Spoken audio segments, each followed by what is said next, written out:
Landslide struck Rongdai village near Nungba Bazaar along National Highway 37 this morning, bringing traffic to a sudden halt.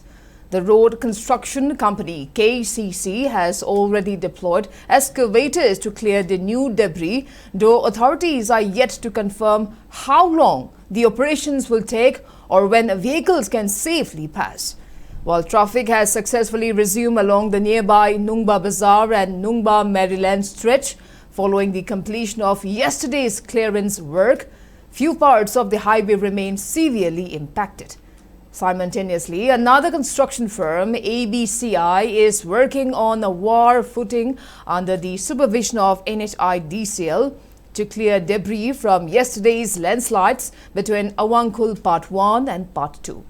Traffic in this area is expected to resume by late this afternoon.